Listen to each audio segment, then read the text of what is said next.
Kishimoto is well known for his choreography, but before I get into that, I need to go over his other traits because they are used in his choreographies. Up until the Chunin exams, Kishimoto had this signature pose and angle for his characters. I'll call it the overshot and the undershot. The overshot is when you see the top of the character's head, while the undershot is where you see between their legs. Both are a result of the characters being hunched over, plus the camera angle.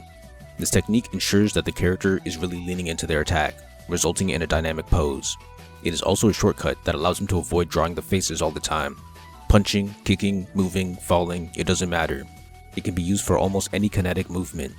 Naruto kicking Gato's bodyguards and Naruto kicking Gaara actually have the same exact pose. Naruto's last punch on Gaara is very similar to the punch Sasuke landed on him at the end of part 1. Like Oda, Kishimoto uses triangle formation, but he doesn't exaggerate the foreshortening as much or use it as frequently. Here are a couple examples. Triangle formation is great because it's a technique that combines perspective and foreshortening for a dynamic angle that looks cool in almost any attack. Kishimoto loves to use motion blur on his attacks. Sometimes it gets so dramatic that the moving object turns into just lines. He also uses some attack trails and hit sparks. Now, the choreography. In order to draw such complex chains of attacks, you have to be good at continuity. Kishimoto's panels flow together very smoothly. I have a video on Kishi's flow and combos, but I actually underestimated how many times he used it. There were several smaller examples that I missed. The first is Naruto vs Kakashi. Naruto throws a punch, but it's blocked. In the punching pose, he's already turning for a kick. That misses, so he uses the momentum to 360 back into another punch. The characters are great at improvising based on how their attacks are blocked or dodged. They're also very good at manipulating their own momentum. That improvisation and momentum control will continue to appear. In Sasuke's combo on Kakashi, we see the improv. Sasuke's attacks keep getting blocked and grabbed, so he uses his remaining limbs to attack, resulting in an epic combo. Sasuke also has his head down for his first kick, an overshot. Sasuke vs the Demon Brothers is brilliant. The brothers just use their chain to kill Kakashi, so Sasuke turns it on them. He throws weapons to pin their chain to a tree. This freezes them in place, allowing Sasuke to land kicks on both of them. Afterwards, they detach their chains and go to attack, but Kakashi steps in. The whole action scene is one fluid chain of panels with constant movement. I've heard that Kishi was inspired by kung fu flicks like Jackie Chan. This is the kind of action that makes it apparent. This fight has Kishi's third trick for choreographies, resourcefulness. Sasuke creatively took advantage of a weapon that was supposed to be advantageous to his opponents. The way he acrobatically kicks both of them, with style, feels very kung fu to me. When the duo attacks, the panel uses triangle formation. When Sasuke jumps, it's an undershot. Same for when he throws the kunai. When he steps on their arms, it's an overshot. So Kishi's 3 favorite tricks for choreos are improv, momentum, and resourcefulness. In Kakashi vs Zabuza, we see some of those. Zabuza swings and misses, so he uses his momentum to stab the sword in the ground behind him, providing balance. Then he keeps his momentum to launch a spin kick. While Kakashi is falling, he drops caltrops to stop Zabuza's pursuit. Zabuza used momentum in his spinning attack. Stabbing the sword in the ground after missing was resourceful. All of it was improvised. In the first swing, there's excessive motion blur and an attack trail. Kakashi has an overshot when he dodges and when he gets hit. There's a mild triangle formation for Zabuza's kick. Zabuza's combo on Sasuke is a simple 2-hit combo.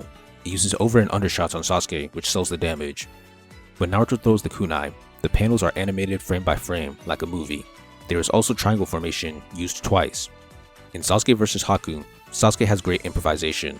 When his attack is blocked, he switches to throwing the kunai, forcing Haku to duck, but Sasuke had already prepared a low kick. The camera angle for the kunai throw is pretty unconventional. I wouldn't have thought to shoot it from that angle. I would have gone from the side for maximum clarity. You can see triangle formation and the undershot. In Naruto vs Haku, the choreo is solid too. Naruto dodges with a barrel roll and then catches Haku's arm when he tries to run. This allows him to land a clean punch to the face and Haku flies. There are over and undershots. This brings me to another important trait in these fights, the idea. It's technically on the writing side, but Kishimoto comes up with really cool ideas for choreographies. The barrel roll and the speed-defying grab are cool moments. The punch also has a 3-peat cut, which is directly inspired by kung fu movies. Now, the Chunin exams.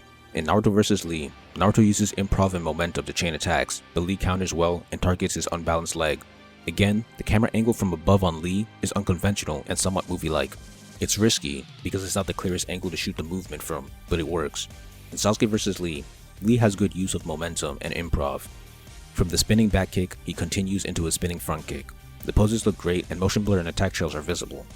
Similar to Sasuke vs the brothers, Zabuza vs Kakashi, and Sasuke vs Haku, Kishimoto has the panel of the character flying back, shot from a distance.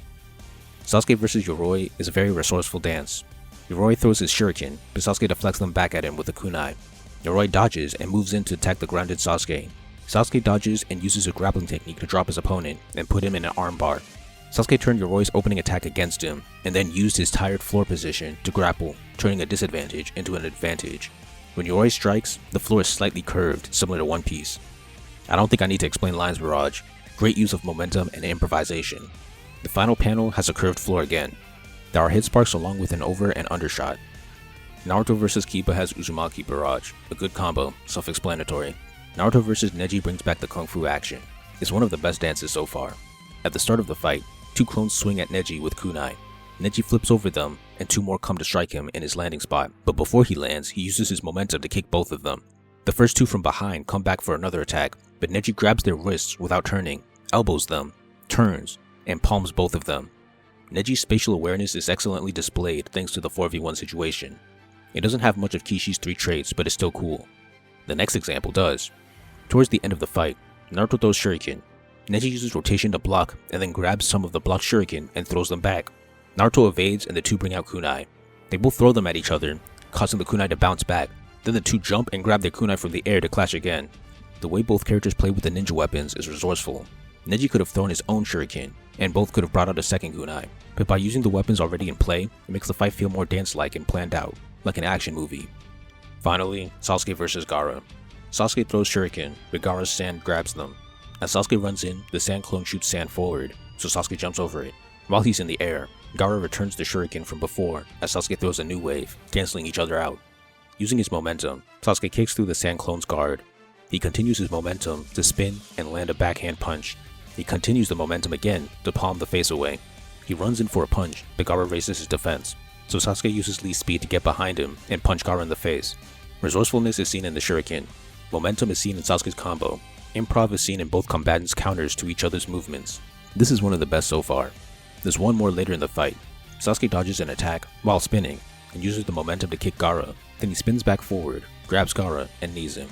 That was a great two-hit combo with smooth continuity. Kishimoto's choreography in this era was something else. He was using black magic or crack. This era of Kishimoto gives the important panels enough space to breathe and grab your attention most of the time.